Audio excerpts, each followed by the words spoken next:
May you this day be blessed. Hi there, I'm Sister Catherine Herms, and thank you for joining me today as we explore the love that is the heart of the world and the work of the heart that helps us become this love and discover it in the world so that all the world becomes to us like the miraculous burning bush. We have been invisibly stamped with the signature, the seal of the God who bends over us with such tenderness. I call this work of the heart work. Heart work exists because people realize they've come to a place in their life where they want spiritual direction. Maybe there are too many options, or maybe there seems to be no options at all. Perhaps they have new eyes to see, or perhaps they're longing for this new sight. Some have touched the sunrise within their soul and want more. Others are longing for this spiritual gift. Sometimes our hearts are filled with nagging questions that run like background music in our life. Do I matter to God? Does God see me? Does God hear me? Does God get what's happening to me and what it means? In heart work, we answer the essential question: who am I now in this situation of my life and in these relationships? To learn more about heart work and what God has led me to do in the world, or just to stay in touch, visit touchingthesunrise.com. Hello, it's so great to be able to spend time with you. Have you ever noticed that in the Gospel, sometimes Jesus asks these seemingly useless questions? For example, he asks a blind man, "Do you want to see?" He asks a leper, "What do you want me to do for you?" He asks a man who had been sick for 38 years and is sitting by the side of the sheep pool, "Do you want to be made well?" Really, what answer was Jesus expecting to these questions?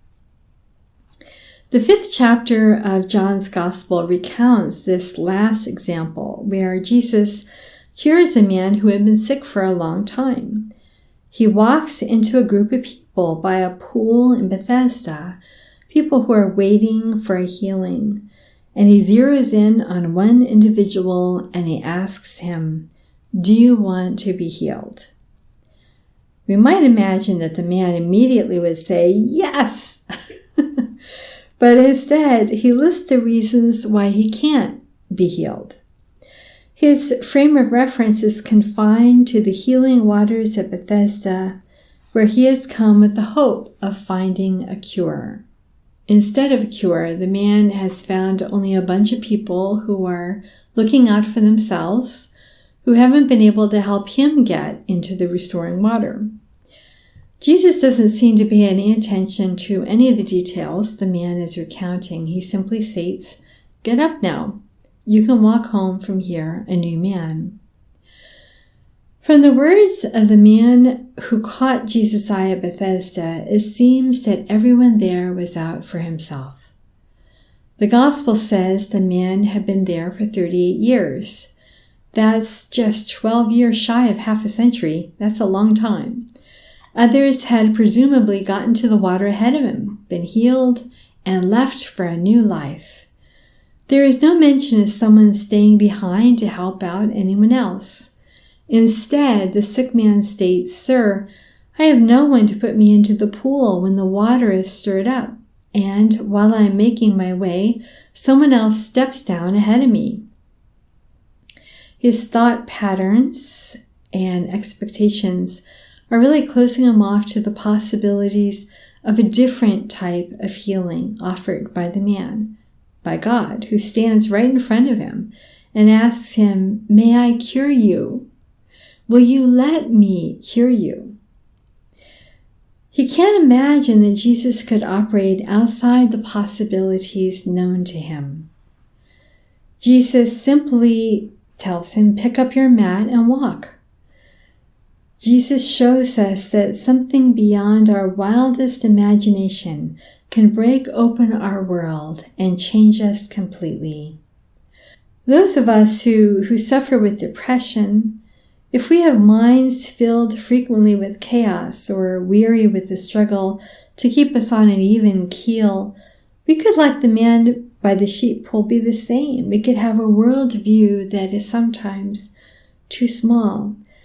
The attempt to just survive can contract our personal universe to a safe size. Our thinking patterns can become caught in these overcontrolled ruts. We lose flexibility in favor of the fight, flight, freeze mechanism that leads to hypervigilance and shutdown. I remember one day like this. The day had been a long one. I remember being overly anxious. Darkness and negativity seemed to cling to everything I touched.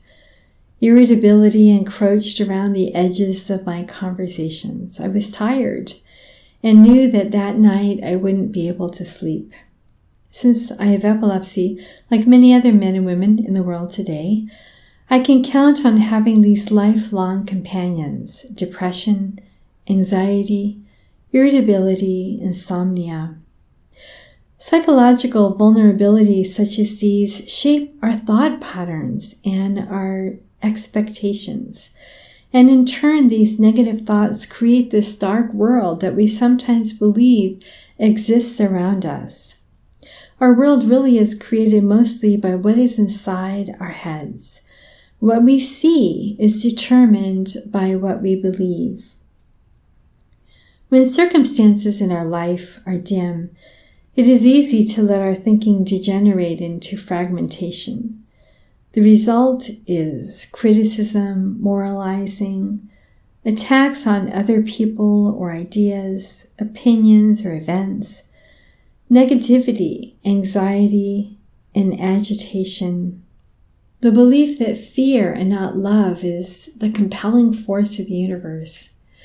It really takes mental muscle to be responsible for our thinking, to think thoughts of wholeness, care, and healing.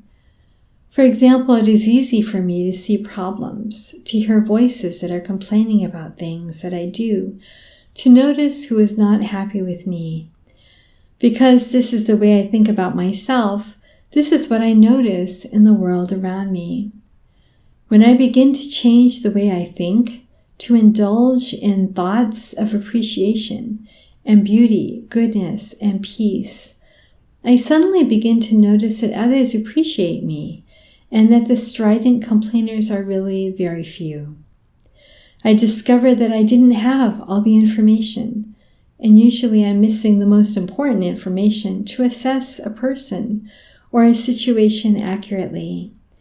When I find out the truth, I feel bad that I have judged myself or another harshly with unforgiveness in my heart. Fragmented, belittling, or negative thinking dehumanizes us and lowers the worth of others in our eyes. It creates division, whereas in reality, as sons and daughters of God, we are already one. All of us have been in meetings where the group has trashed someone's project or reputation, a leader's track record or decision, or the group's purpose or history. When I am a part of such a situation, even simply as an unwilling listener who is sharing airspace with these negative hearts, I begin to close down. The razor-sharp accusations seem to make so much sense as they are presented, but I begin to feel as though I can't breathe. Any hopeful future seems choked off as the group becomes more and more demoralized. The Spirit is really not part of that conversation. These destructive, distorted statements both reveal people's inner world and create their outer environment. They close off new possibilities. We can always choose to see the world differently. In dark times, it is imperative that we pay attention to how we look at the world and others and ourselves, to choose peace of mind. And when we choose peace of mind, our perceptions change. When judgment ceases, healing occurs. When we tear up the scripts We have written for how we believe we or others should be or speak or act. We become loving and more open. We can choose to see our present upset in another way. Healthy change begins to happen as we soften and mellow under the warmth of God's grace. It will mean giving up the all-American sense of entitlement to what I deserve or have a right to, in order to live in a detached appreciation for the truth, goodness, and beauty that I discover around me. Healing can happen only if there is a certain simplicity about how I go about living and relating and working. If Jesus were to come upon us today and ask, "Do you want to be healed?" we might also recount our life stories and point out to him what hasn't worked.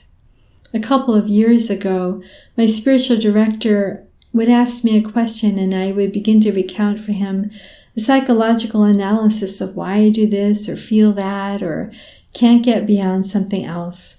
And after a while he said, "I have a feeling Jesus wants to heal you.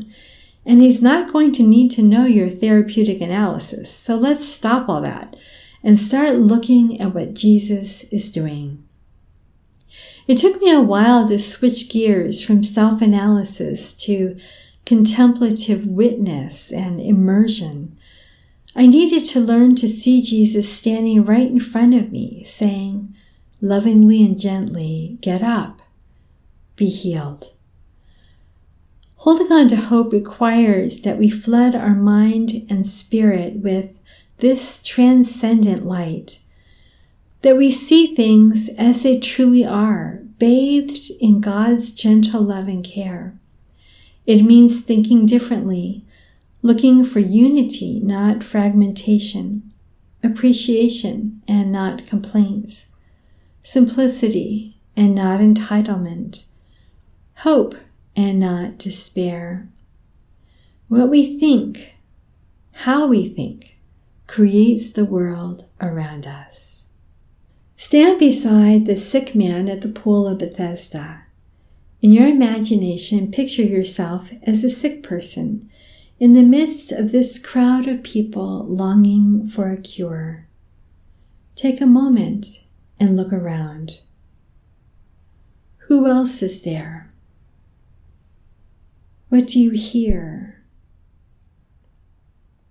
What is your story? Why are you there? What cure are you hoping for? Listen to the conversation between the sick man and Jesus. As the sick man stands, picks up his mat, and leaves, reach up to get Jesus' attention. As he looks at you, he asks you, "What is it that you desire?" Speak to Jesus and wait for him to respond. Sometimes we can feel as though we were lost in a deep forest where no clear paths are visible. A blend of spiritual guidance, mentorship, and counseling, the Heartwork community is a place where you learn to explore, love, open, and nourish the paradise of your heart, your deep heart, where God is already dwelling within you.